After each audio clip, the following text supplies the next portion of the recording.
hollers.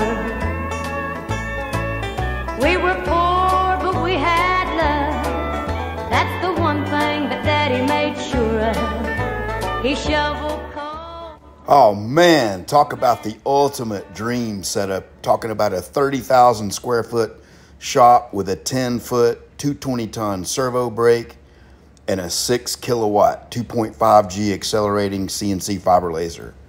What's up, guys? This is Gary coming back to you here on another fiber laser and press brake installation video. This time from the hills and hollers of eastern Kentucky.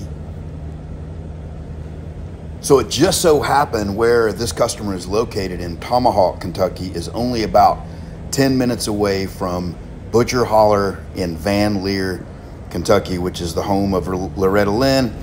For some reason or another, I'm not a big country music fan, but I'm a big fan of the movie Coal Miner's Daughter. If you haven't seen it, check it out. And of course, I gotta make the quick drive over here to check out Butcher Holler and her home place and the coal mines and everything about it. Just super cool to be there. Check out the movie if you haven't seen it.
Those were our first two parts.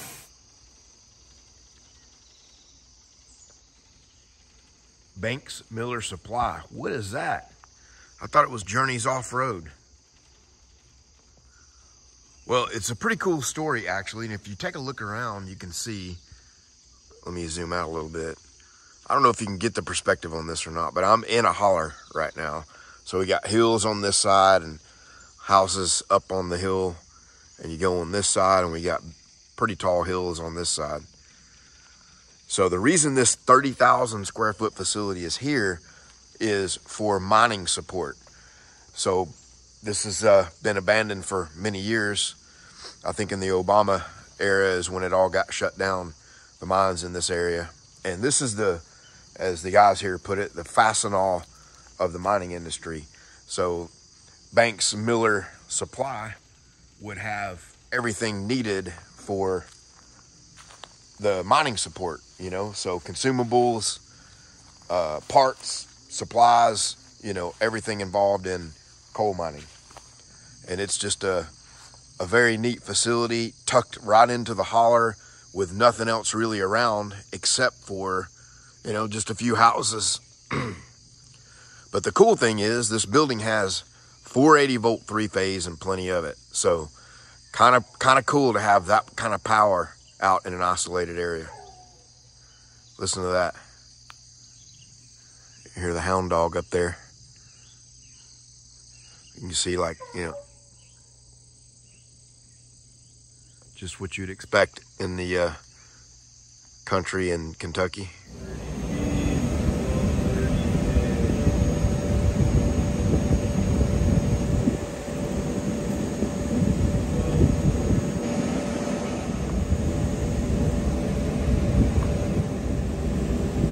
So this is some 10 gauge high strength steel, again running at 2G acceleration, and the rapids were on about 4,700 inches a minute, and the cut speed is 450 inches a minute. So we could go a little faster on the cut speed on this one, and we also don't have to have a dedicated pierce as you see running here.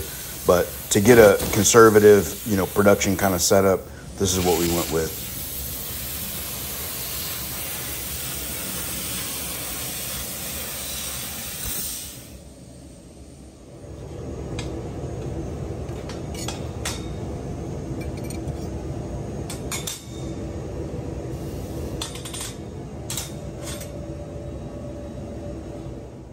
So Chris joined me on this one again to help out get the machine going, and we made pretty quick work of it. These guys at Journeys had done a lot of work to prep and get ready with power drops and, you know, getting all that kind of stuff, you know, sort of preset.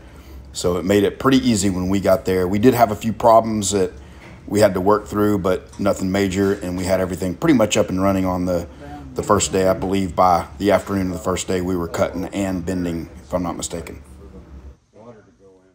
So my son Matt back in Texas has been doing some work to prep these machines in advance, and that's really helping out on site to take a good bit of the work and get it done in advance. And then you see here Matt loading the machine here for Tomahawk, Kentucky on a Conestoga rig. These are super cool with a built-in tarp system. Can't beat it for a large load like this.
One of your winch bumpers, right? Yeah, it's the hidden winch mount. So this bolts up to the end of the frame rails right here. Right, with angle brackets. Okay, I got you. And they got multiple holes in them for different different lift kits. Okay. And then your Chevy over here has got one on it, right? Yes. But it also, instead of having the plastic bumper,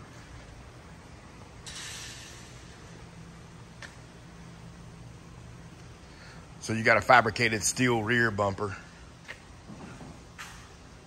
with shackle mounts on that.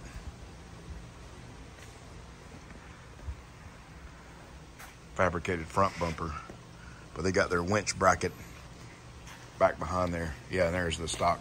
this bumper could come right off, and this one could be on there in a few minutes. That's pretty pretty stealth having a winch tucked behind a bumper like that.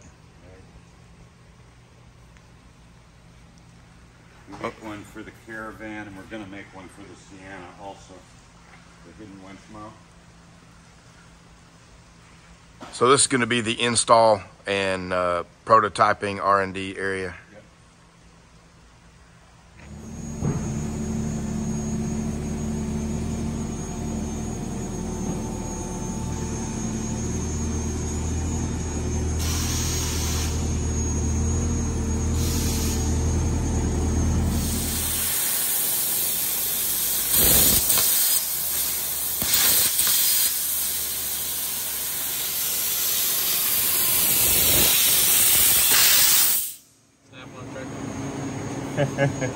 No, we don't do snap-on.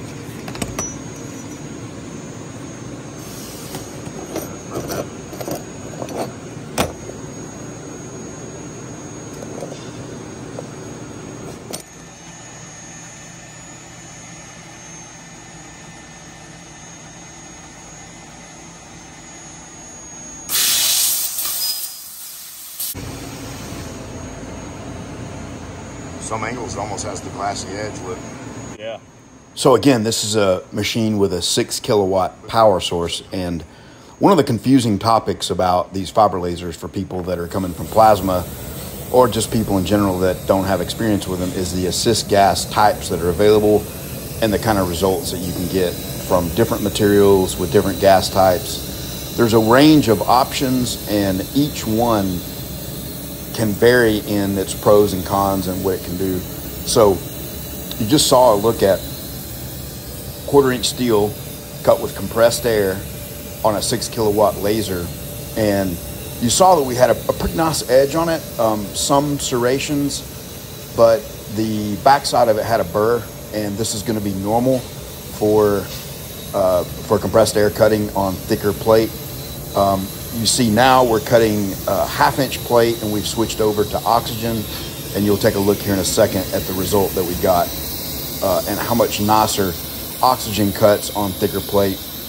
But you know, with oxygen you got the cost of it, and you also have a lot more heat going into the plate, so it limits you on the size of the features that you can cut. So it's a give and take. You know, if you get a fiber laser, the best thing to do is have all the options available to you. Have compressed air, have oxygen, have nitrogen. Use what makes sense given what the job requires.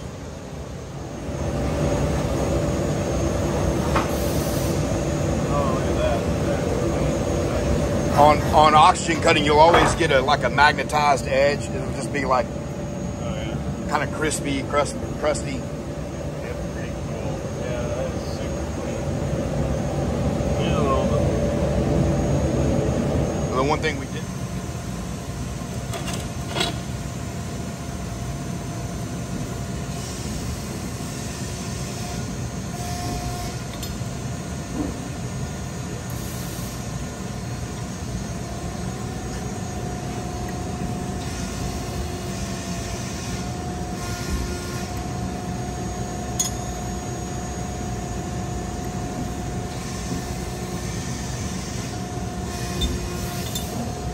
I can already see it was more open there the way it.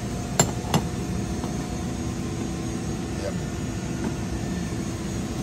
Alright, so how do you for a while? Well, I do the other one. Have a good part. Okay. Not bad, but I don't know. I don't think that's that big of a gap to fill. We're not into the holes. Yeah. And besides, that's kind of pushed out so that there's room for that pin that goes on in there. But there's plenty of room. Yeah. Probably put a little bit more. Yeah, I think do a little more correction on it. But it's okay for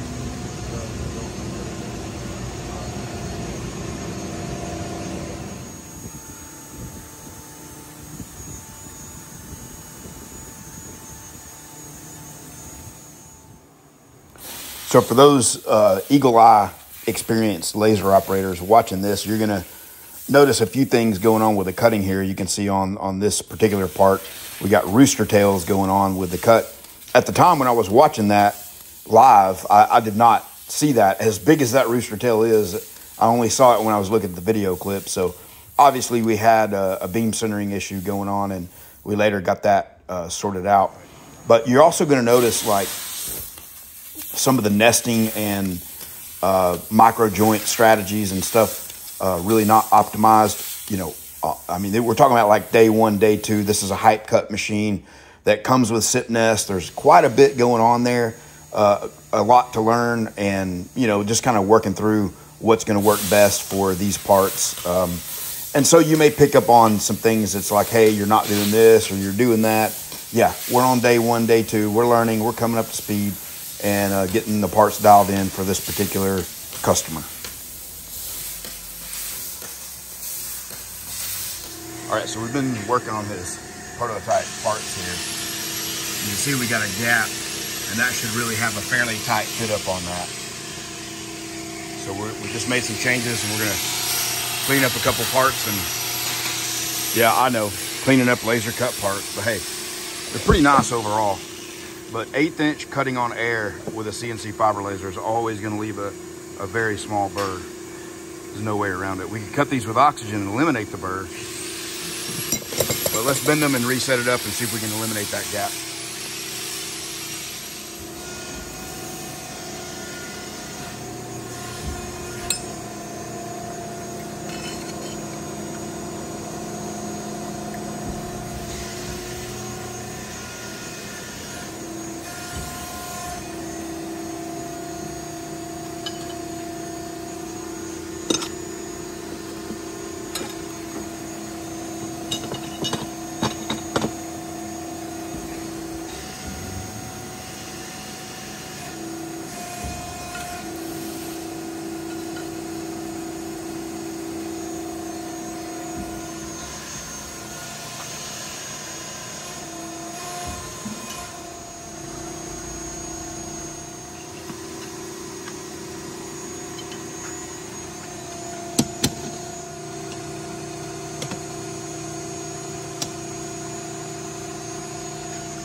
Closed it up almost too much on that one, huh? Let's see what this one here looks like. I don't think it's too much. It just needs to look clean up there. And it's still not popping down. It needs to be, I did all of them, but I could probably undo this.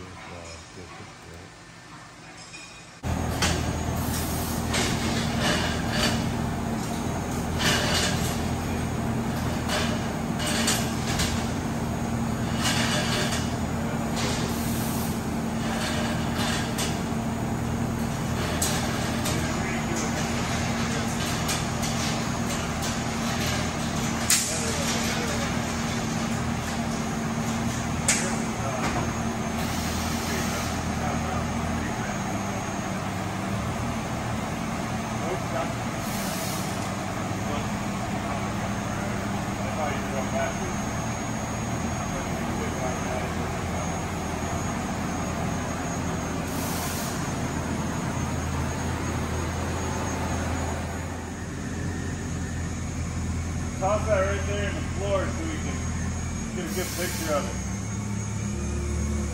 Set it over there.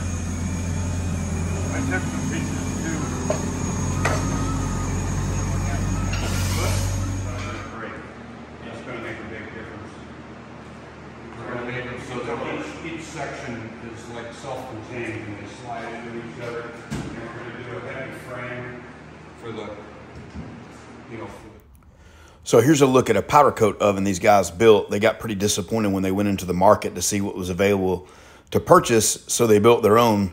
and they're thinking about going into the business of making them to sell. So we may end up with a partnership here where I can bundle and package one of their powder coat ovens with one of my setups with a laser and press brake and all. A big thanks to Matt and Chris for all their help in making all this happen. And of course to Mike and Brian with Journeys Off-Road and all their crew back in Prescott, Arizona. And of course the folks at G-Force Laser that build these machines. Really appreciate it. Thanks guys. See you on the next one.